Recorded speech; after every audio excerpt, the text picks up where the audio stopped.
আসসালামু আলাইকুম। মোর দাদুর বউরা সকলকে কেমন আছেন? মুই ভালো আছি। তাই মুই আজকে একটা আম সপ্তাহ রেসিপি লই আইছি। আপনারা সবাই দেখবেন, লগে থাকবেন।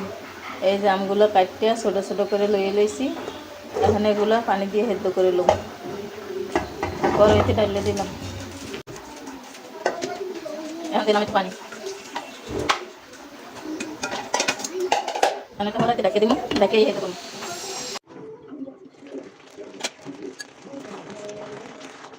এই আমরা দেখে আমরা নামিয়ে সাইডে মশলা দিয়ে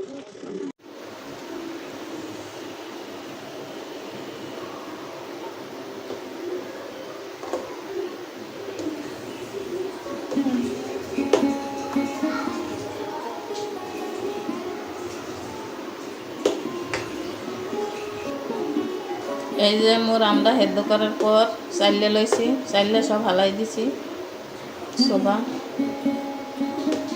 এখানে কড়াইতে দিয়ে জাল দিন।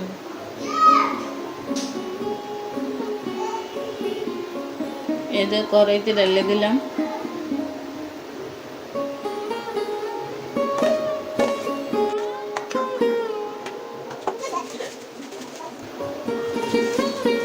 দিয়ে দিলাম 1 চামচ বিট লবণ,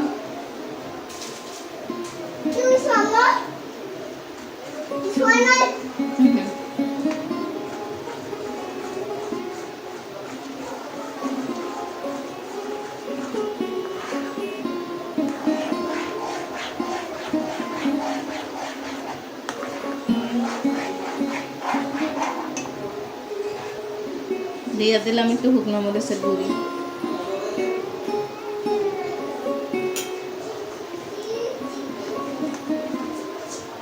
ভাজা শুকনো মরিচের গুঁড়ি দিলাম একটু।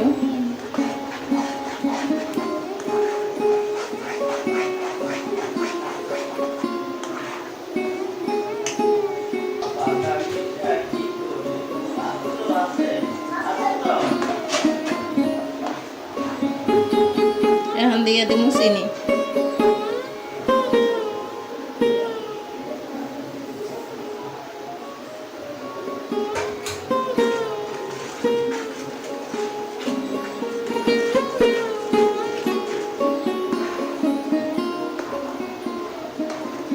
চিনি দেওয়ার পর কিন্তু পানি ছাইড়ে দিচ্ছে। এখন এই ভালো করে লাড়ে সাইডে হুবইল না।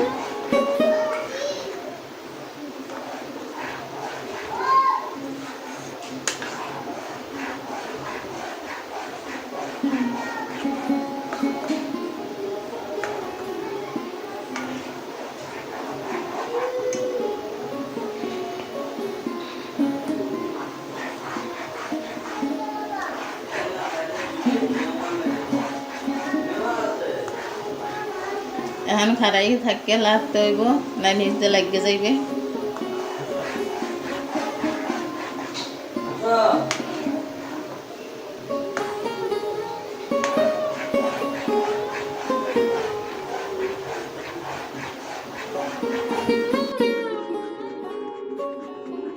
লাল লাগবে না, লাগলে কিন্তু আবার গায়ে গসি যাইছে। এর আর মধ্যে দেব করবে, পুঁতে গায়ে যাইব। এরকম ভালো লাগবে। তোমরা হয়ে গেছে আর নামাইলো।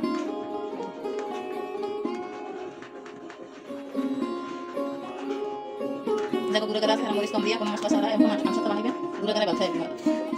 আর গুঁড়ো মানে লেগে তো মশলা টসলা দিয়ে হ্যাঁ বানাবেন, সেইটা হ্যাঁ ভালো থাকবে। আর গুঁড়ো করা এই ভালো ঠেহে। এখন মুই একটা শ্রেণীতে ডালি হেলাম। মুই একটু চেনি লইছি। এখানে চেনিগুলোর মধ্যে একটু সরিষার তেল দিয়ে দিলাম। সরিষার তেল দিয়ে এটা ভালো করে এখানে সব জায়গায় মিলিয়ে দিলাম। আর যেই লইতেছি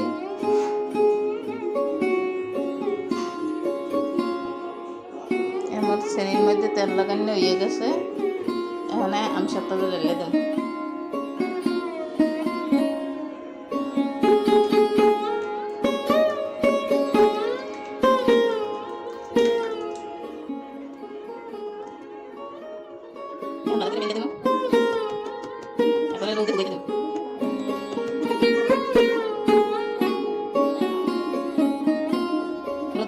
সময় এই আমি লাগে আবার দেখাম।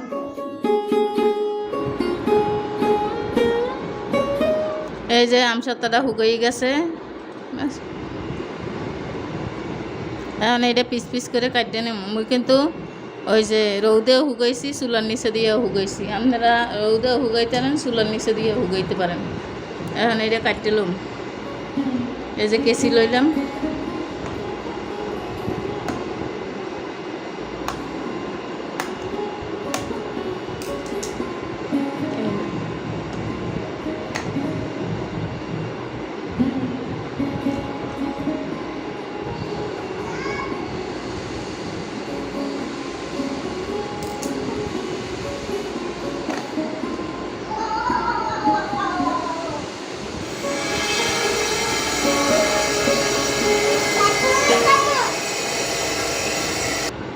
এই যে সবগুলো আম সত্তা কাটা হয়ে গেছে।